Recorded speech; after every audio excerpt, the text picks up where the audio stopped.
my God, we've got a frozen body here. Let's handcuff.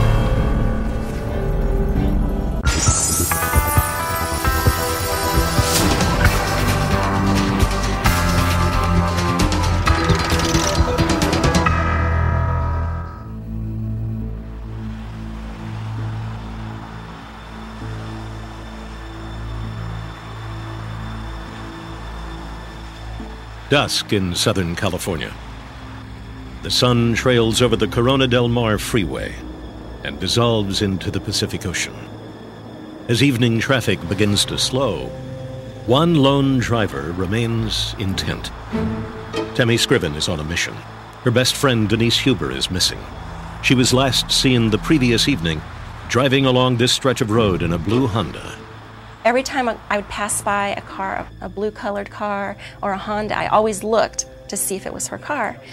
And so I was looking at everything on my way home that evening. And then all of a sudden, I looked to the side of the road, and then her car was right there. And I couldn't believe it. Denise Huber's car sits on the shoulder of the freeway. Its tire is flat, flashers blinking. Tammy runs to the car only to find it empty. I think I even screamed, "Oh my God, Denise, where are you? Come home to me." 23-year-old Denise Huber graduated from college with Scriven the previous year. Outgoing, energetic, and above all, reliable. Huber is not the kind of girl who would disappear without a trace. It's after midnight when Costa Mesa Lieutenant Ron Smith arrives at the scene.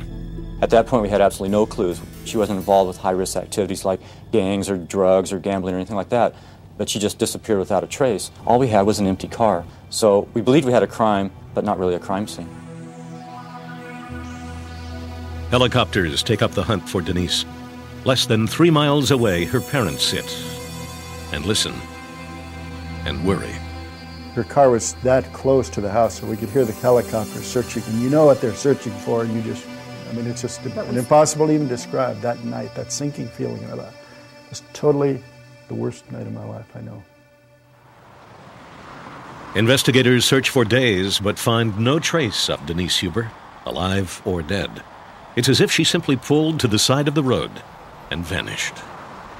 We never got a lead that we considered hot, and so eventually the case went cold. Even though we continued to work it, and it was our top priority case, we got to the point where we had no clues that were leading us anywhere productively. I still had dreams about her. I had dreams that she came back, or I had dreams that it never happened. And I found her, and we were going to come back on this big ship and show everybody that Denise is okay. Tammy's dreams remain exactly that. Denise Huber is never heard from again, and the investigation into her disappearance goes cold.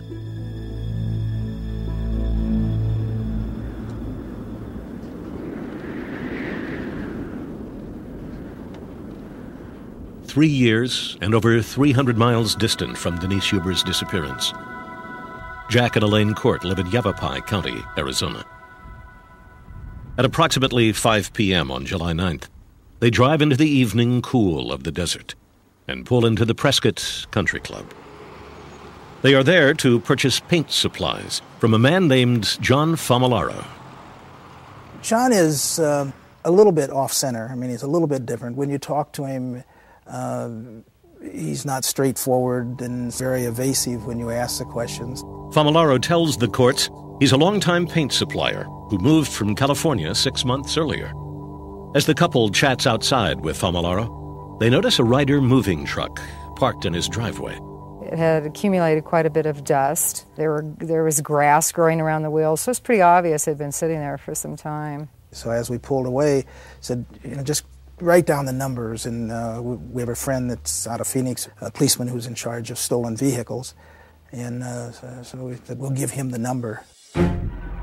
Ryder truck number 488708 is run through a missing vehicle search. It hits as stolen. On July 13th, Yavapai Sheriff's Deputy Joe DiGiacomo arrives at the Famolaro home. Getting no response from inside the house, DiGiacomo turns his attention to the Ryder truck parked in the driveway. I looked at the truck and I noticed from the back of the truck, which was locked, it's a batten lock, it's very small but it's real secure. Running out from under this door where the lock is a red extension cord. DiGiacomo has logged enough time on the narcotics squad to recognize a possible methamphetamine lab. I think because of the cord running, something's plugged in, and I think it's floating lab, and they're used all the time. Less than an hour later, a narcotics task force is in the driveway. At 1:30 p.m., Detective Mark Garcia pulls open the truck's back door. Instead of a meth lab, the electrical cord is providing power to a single freezer. Detective Garcia then swings the freezer door open to reveal a large plastic bag. There was obviously something frozen inside. I began to run my hand down from the top to the bottom and felt what I believed was the arm of a human being. In 2 hours, the Ryder truck parked at 685 Cochise Drive has run the gamut, from stolen vehicle to meth lab to a possible morgue. We have a Ryder truck which is found to be stolen, and inside of this vehicle I'm told there's a freezer with some body parts. So we will be handling this as a homicide, and we will... On July 13th, 1994, a team headed by Yavapai Sheriff's Lieutenant Scott Mesher and Detective Lonnie Brown converge in the driveway of 685 Cochise Drive. They have come to investigate a freezer found inside a stolen Ryder truck. The only thing in the freezer is kind of a lump of black plastic in one corner of the freezer. That's the only thing in there.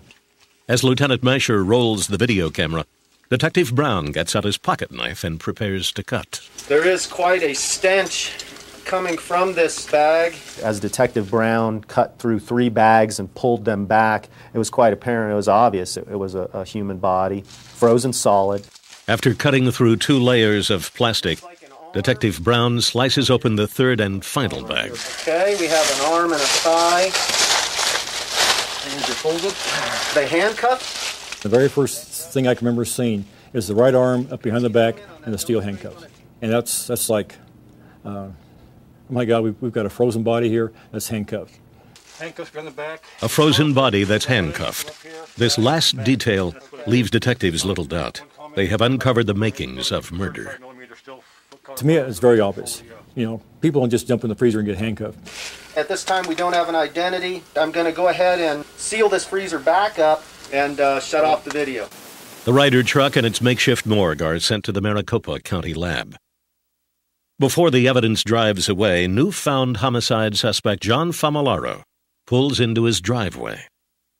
He is immediately arrested and brought to the sheriff's office for questioning. My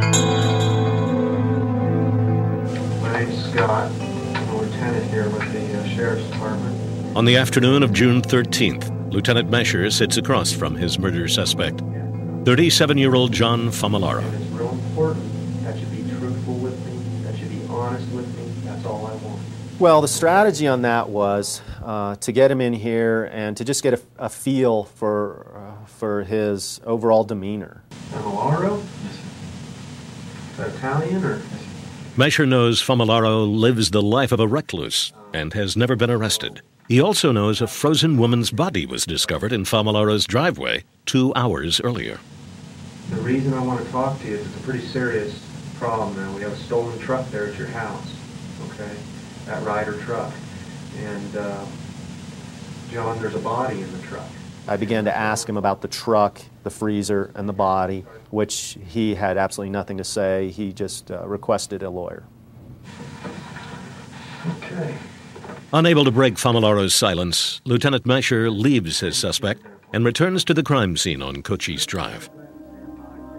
There, the detective hopes to discover the name of his murder victim and how she wound up frozen solid inside a Ryder rental truck.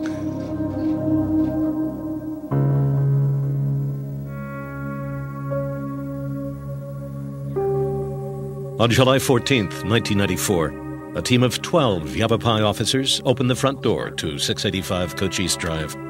4 feet inside, they hit their first obstacle. The garage, the living room, the bedrooms are full of boxes, cardboard boxes. They're full of stuff, okay?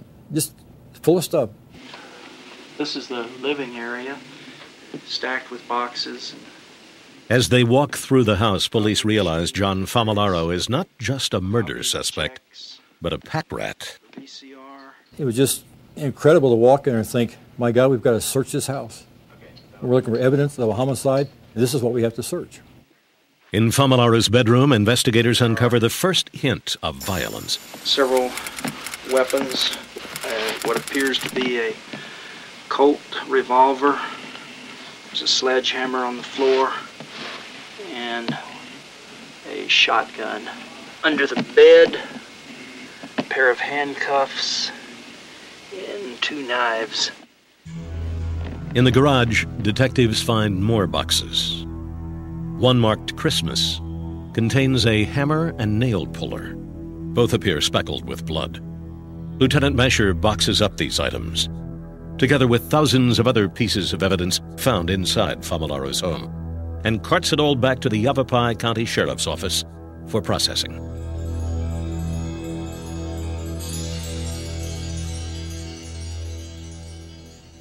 As John Familaro waits in an interrogation cell, 2 rooms down, the contents of his home are being examined. Detective, would you please start?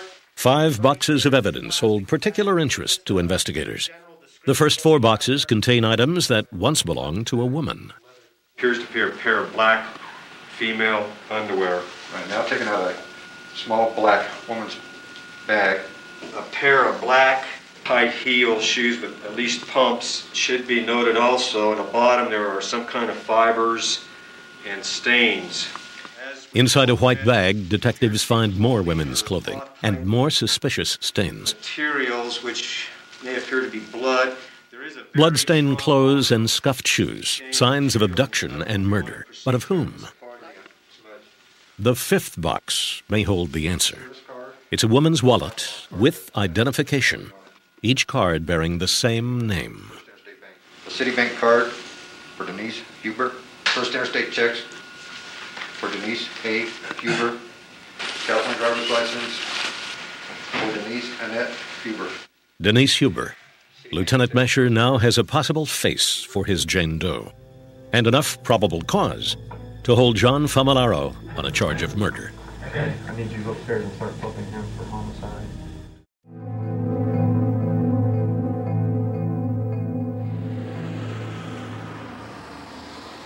On a typical day, Dr. Ann Buchholz will examine at least 3 bodies at the Maricopa Medical Examiner's morgue.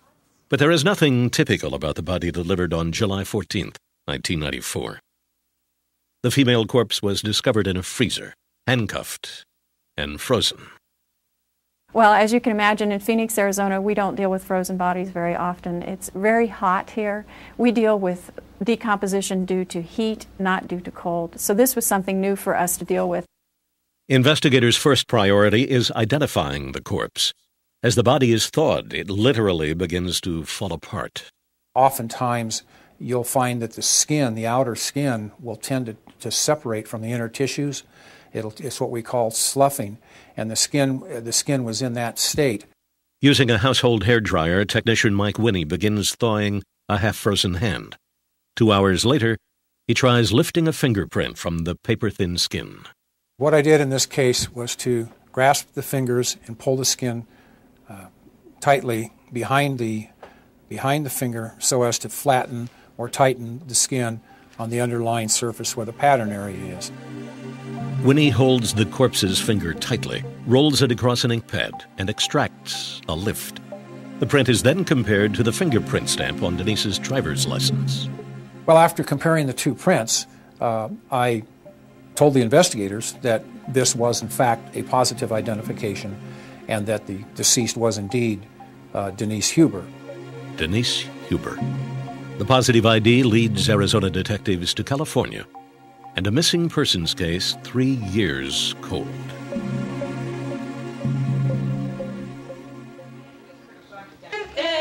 You don't get it under that way. In the fall of 1990, Denise Huber turned 23. It was the last birthday she would ever celebrate. Denise was last seen June 3rd, 1991, driving home to Newport Beach, California. Her car was found on the shoulder of the Corona del Mar freeway, empty. 3 years later, her body has resurfaced over 300 miles away in the Arizona desert. Costa Mesa Lieutenant Ron Smith has been working the Huber disappearance since its inception. The lieutenant is paging rounds when he gets a call. I had never heard of Yavapai County up to that point. Didn't even know where it was. But they said, we think we have Denise Huber. Do you know who she is? And the hair on my back of my neck just stood up. On July 15th, detectives from California and Arizona begin building their case for murder. They know who their victim is, but they still don't know exactly how she died. Lieutenant Scott Mesher, however, has his suspicions. The skull of the victim was completely crushed in, and it was pretty apparent that from blunt force trauma caused the death of Denise. The guns and knives found in Familaro's bedroom don't match any of the head injuries apparent on Huber's body. There is, however, another item from inside Familaro's house that just might fit the bill. In it is a wood handle claw hammer, and on the claw hammer section and the blunt side hammer section appears to be dry blood. What I think at that time is this is probably going to be related to the female in the freezer. As an investigator, you want to know those things. Mesher believes Familaro used the hammer to strike Huber's skull and kill her. He turns to science to prove him right.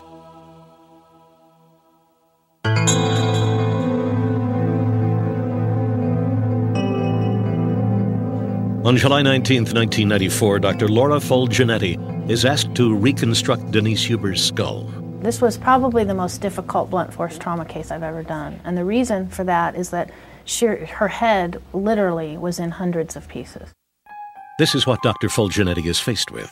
Hundreds of bone fragments that once made up a human skull. She begins her work at the base, each piece growing from the other, forming a mosaic of murder. In total, Denise Huber's skull suffered 37 blows. With a force so powerful, bits of the white plastic bag that once covered her head remain embedded in the bone. He either became enraged or he just needed to kill her. I mean, I don't know. This is an overkill situation where he's hitting her with more than one weapon and he's pounding on her. It's not, I just need you dead. It's like, I hate you almost. After reconstructing the skull, Fulgenetti examines it in detail. She concludes that the marks of each individual fracture are consistent with blows struck from Familaro's hammer and nail puller. The case against Familaro appears tight. The question is, which state gets the case?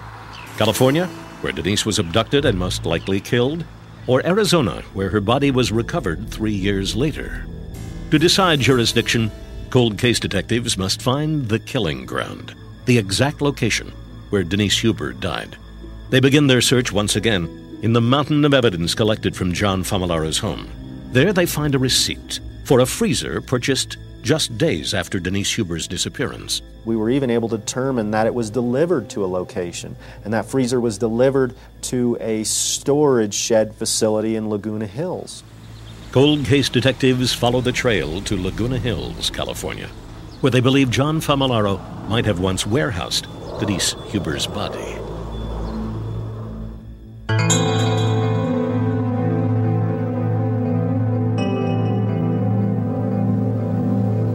On July 19, 1994, crime scene investigator Laurie Crutchfield assesses the task at hand. Scour a 10,000 square foot warehouse for any sign Denise Huber might have been killed here 3 years earlier. She decides to use luminol. It's a chemical reaction, and it reacts with a component in the blood.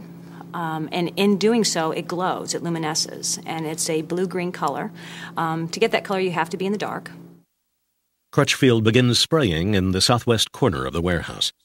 She notices paint on the concrete is chipping away. Underneath, she finds the first hint of murder in the form of a phosphorescent glow. The positive reaction was on the edges of where the paint was chipping away and the concrete. And it was just two semicircular areas within a few inches of the wall. Behind the baseboard, technicians find traces of blood. DNA testing confirms it to be the blood of Denise Huber. This, it appears, is where John Familaro took a hammer and beat Denise Huber to death. And this is where the state of California will seek the death penalty against him.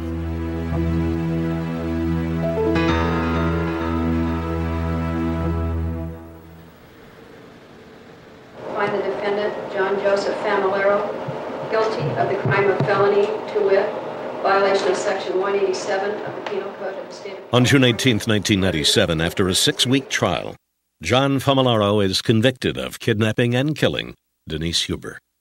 He reacts to his death sentence as he has reacted to the entire trial, with silence. For Denise's parents, the verdict is bittersweet. I always tried to hold out hope, and as bizarre as it was and the way that it happened, we were glad because it was solved, and we do have a man in prison right now. For cold case detectives, however, the case is not over. Inside Famularo's home, detectives found several articles of women's clothing and other personal effects that did not belong to Denise Huber. Remnants, perhaps, of other victims killed at the hands of Famularo? This is still an open book. You know, where it all goes, I don't know. I would love to talk to Mr. Famularo and find out. If cold case detectives want to talk to John Famularo, they had better hurry. He is currently awaiting execution on California's death row.